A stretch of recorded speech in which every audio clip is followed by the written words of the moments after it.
Hi, this is Teresa Martin from Lower Cape TV, and welcome to this episode of Legislative Update. With me today is State Senator Julian and State Rep Sarah Peake, virtually, of course. Hi, welcome. Hi, Teresa. Teresa, nice to see you. So the state is still functioning. You know, we've got all kinds of things going on in the world, but things keep moving forward. And I know one of the topics I've been reading about is voting, something that's absolutely critical for our democracy. And I know that you guys have had some pieces of legislation around different ways to think about the process of voting. Can you tell us a little more? Yeah, sure. And thank you for having us back on. This is such a great opportunity for us, Teresa. So, yes, actually, it's voting. And what we did in enacting this voting legislation over on the House side, it's almost a two-step process because both the House and the Senate, we had to figure out how we ourselves as a body were going to be able to vote in order to vote on legislation. So we continue to do this remote voting where there's a limited number of members, and I've taken my turn doing this in Boston, limited number of members in the chamber.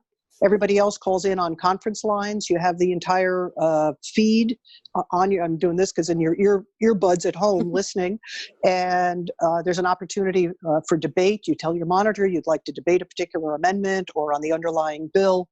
And although it took us about 10 hours to do a piece of legislation that probably would have been about a 5-hour debate under normal circumstances with all 160 members in the room, we got it done. And at the end of the day, I think it's a pretty great bill. It was done with public safety in mind, and it was done with increasing the ease of voter participation in mind. So some of the broad brush pieces that it does is everybody will be mailed out like an absentee ballot request form or an early voting request form, along with a self-addressed stamped envelope, postage paid envelope, to return that to your local town clerk, and you can request an early voting ballot. So it's like no excuse absentee voting. The bill also contains provisions for early voting to happen before the primary that's scheduled for September 1st, and there's either two or three weekends that are included in early voting. You can, of course, continue to show up in person to vote during this early voting period or on election day, but you can, prior to the primary and prior to the general election, you will get this form in the mail. You can fill that out and send it back. A ballot will come to you, and you'll have the opportunity to to make your choices, fill that out, and send that back to the clerk as well. So while we're not mailing ballots to people per se, because there's been some legal challenges to that, what we are mailing to every single registered voter is a request for a ballot form. And I think that this will go a long way to increasing voter registration. We adopted some amendments, some things that town clerks wanted to see. Especially because it's a presidential year, they expect to be deluged with the return of these ballots. Plus, we're making it pretty easy for people to vote. So we're allowing them to crank in to their machines and start to count those, open the envelopes and count them as they come in instead of having to wait until election day to actually do that. So early voting before the primary, early voting before the general election, either in person or by mail, and it should incredibly ease the process. And now the bill's over in the Senate, and I can't wait for them to take it up. I'm sure there'll be some little differences because, after all, the House is the House and the Senate is the Senate, and that's how the process works. But we're going to get this over the goal line well in time for the Secretary of State to get the ballots printed, the clerks to be able to manage this, and we're also going to have to, send some additional funding to the towns to help underwrite any additional costs that they may have. Yeah, the timing here is really important. So, under actually both versions of the bill, and the day we're taping this, the Senate's taking us up tomorrow, and we'll pass the bill. And the bills are quite similar. There's a few little differences we'll have to iron out. But voters need sort of ample time around this information. Confusion or lack of information is one of the worst things you can do around voting. So really, under the bill, there's a whole host of criteria that need to happen by July 15th for the primary, and then subsequent for the general election. We also had a lot of lessons learned from, we had 2 special elections in the Senate earlier in May. The House just had 2 special elections as well. A lot of really interesting sort of data around how that worked. We saw in the Plymouth and Barnstable district, and Sarah and I have a new colleague in Sue Moran, who's the state senator representing basically Falmouth, Mashpee, Bourne, up to Plymouth and Plimpton and Kingston. And she's a great partner, and we've doubled the representation of women on our Cape and Islands delegation, legislative delegation, which was long overdue. But in Senator Moran's race, we saw 40% of folks voting via absentee ballot. There's a real desire to be able to vote absentee and by mail. And I think there's a lot of things through this process as well that we're realizing, okay, we've got to, moving forward, right, in the subsequent session, we've really got to look at, the voting system we have in Massachusetts, which, God bless us, has served us well, but is very parochial. We have 351 distinct, town clerks. And sort of in the 20th century, as we figure out how do we ensure suffrage that is, accessible, but also safe and secure, there's a lot of work for us to do there. So what's exciting about this is we're doing a chunk of work to sort of meet the moment, but also realizing there's more work to do. And next session, I know a lot of my colleagues and myself included are really eager to sink our teeth into this further to really make sure that we have a voting process that's worthy of entry, but is also safe and secure. I know that there is federal pushback on some of this. How are you making sure that our state is going to be able to manage this process? Well, our vote in the House, which is a bipartisan group, was one vote short of a unanimous vote. So this is supported in a bipartisan way here. And, our elections in the state are overseen by the Secretary of State. So, and I think what we've done relative to sending people an application for a ballot, that's to get around some potential federal challenges. But, on some level, we can't let that infighting that's going on there or a lot of the tweeting rhetoric that's coming out of the White House stop us from doing the right thing here in Massachusetts. And I'm glad to hear you that talking about supporting the local town clerks as well. I know I work elections, I work the polls because I think it's a really important thing to do. And I know how challenging it is, bless their hearts. They have managed early voting, they have managed absentee voting, and there's been a real surge, a real willingness and interest in people in the Lower Cape to vote that way. But it comes with challenges. Yeah, we actually have the highest early vote returns actually in Sarah's district and in the Fourth Barnstable and in my state Senate district. Our communities actually have voting more than almost any other. And so there's a real sort of demand for this, and we got to do it in a really responsible way that sort of acknowledges some of the limitations we just have when you got a pretty system. There's also having a town by town led voting system. So COVID-19 has revealed created challenges, but provided also, I think, a whole host of opportunities I think we didn't expect.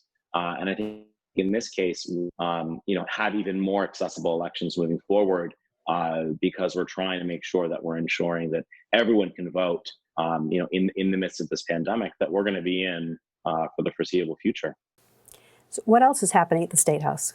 Just one more thing on the early voting. So a key component that I forgot about was we've also shortened the time period before the election during which people can register to vote. Massachusetts, for some crazy reason, we were ranked 46th, in a bad way, 46th in the nation on how far in advance of an election you could register to vote. So we've narrowed that in the House bill down to 10 days. I don't know if the Senate's going to go with same-day voter registration. There was a little bit of concern from some of the town clerks about doing same-day voter registration and taking that for a test drive in a presidential election year. So that too, we've narrowed it down to 10 days. That was just in this bill. Along the way to get to this, we've done a whole host of other things, like really made voter registration automatic when you go to get a driver's license or your driver's license is renewed. So there's any number of ways that's made it easier through the years due to the action of the legislature for people to register to vote as well. Sue asked sort of what else is on the docket, and certainly I think a lot of our colleagues, and Sarah and I included, are really trying to meet the moment with the Black Lives Matter movement. This is the most significant social movement, that we've seen, since the 1960s. and really challenge ourselves. We've got 6 weeks sort of left of legislative session, maybe a little longer if we extend, but we've really got to meet the moment here, and not just in protesting and participating and saying that Black Lives Matter, but really sort of following up with policies. And so the Black and Latino Legislative Caucus issued a 10-point plan around policies that they'd like to see advanced. 4 of those really at the state level. Some of it's federal, some of it's local. And this is part of a criminal justice and law enforcement police reform package that I expect is going to be passed in both chambers. There's a commitment both from the Speaker and from the Senate President. This includes actually some pretty common sense things that we probably should have done a long time ago. It includes the Peace Officer Standards and Training, or otherwise known as POST. This is about having a certification, a licensure process for police officers. We're Massachusetts. If you want to do anything from be an architect to massage to be a barber, you've got to get a license. You've got to be certified that for police officers. That just doesn't make any sense. That's what the POST system would do, establishing a diversity and equal opportunity office to really make sure that state agencies are doing really hard work, a commission around structural racism, and then most importantly, I think really adopting clear statutory limits on police use of force, which is a bill that's been filed by Liz Miranda in the House and Cindy Green in the Senate.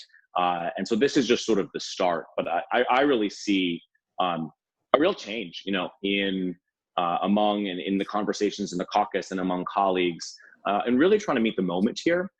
There's a lot more that needs to be done than maybe we'll be able to get done in the sort of tail end of the session, these last sort of 6 weeks, but really making sure that we do so. And then I think we really need to be measured by, look, are we talking about this in 4 months, in 6 months? Are we doing this work next year? And that remains to be seen, but I hope and I'm optimistic that the accountability, the pressure, the expectation is there, and we need to take action, and I really hope and I think that we will. Yeah, I just got off a leadership call before jumping on with you guys, and the Speaker and the Black and Latino Legislative Caucus a couple of weeks ago came out with a joint statement outlining those 4 principles that the Senator just talked about. And the House Chair of the Joint Committee on the Judiciary was on the call. She is putting those principles into legislative language, and I anticipate not next week, maybe as soon as the week after next, the House will be taking this up. And there's no doubt in my mind that this is a 2-phase approach, that there are immediate things that we need to look at. The certification issue. Former Eastham Police Chief Kahalik came from Connecticut, where the police have a certification process. In something like 43 of the other states in the country, police are certified in this way. For whatever reason, they're not here in Massachusetts. So all of those things that Julian talked about, but then also, as he said, we're in this for the long haul. Probably between now and July 31st, we can't do things like address inequities in the civil service program and testing, and how maybe minorities are disadvantaged because of structural inequities in that way. And also, Senator Sear, in fact, he received an award from the Massachusetts Police Chiefs Association, was successful in really bringing to the fore that legislation that was included, that both the House and the Senate passed, that police training that has been chronically underfunded forever in Massachusetts now has a designated revenue stream to help pay for that training. And that training is not only about things like marksmanship, but that training is how, when you come into a hot situation, how to diffuse that, and mediation and communication and things along those lines. So we have the funding source to ensure training. I think that if you talk to our local police officers, we have a great group of chiefs and we have a great group of police officers here on the Cape who are doing a wonderful job. And I know the police people that I talk to say, hey, you guys, do what it is you need to do, because 95 or 98% of us are doing our jobs the way we're supposed to do it, but we get painted with this broad brush. So we're as eager as you are to cull out the bad actors and get on with being able to focus on things like community policing once again, and really having them be part of the community. I think also we've asked police to do a lot more. Right. You know, and there's kind of a whole conversation out there about, you know, defund the police, which sounds, you know, quite radical. And so you think about how, you know, and I'm talking like as a society and as a Commonwealth, right? We've defunded education, we've defunded the mental health system, we've defunded public health, which you've seen the outcome of that in a pandemic. We've defunded social services, and really the police have been sort of the last entity kind of standing there, and who've been the folks who are left to respond. And so, you know, in the months, you know, ahead, we need to be looking at, all right, how do we expand, you know, emergency service providers? For instance, these are individuals who respond, you know, to the mental health concerns or an acute challenge that someone's having. You know, we've got to kind of bring more of these tools to bear, and really have a real conversation about allocation of resources. But if this work is just focused on policing, we're missing the whole picture here, right? We need to be looking, you know, in our education system, in our financial institutions, in our government.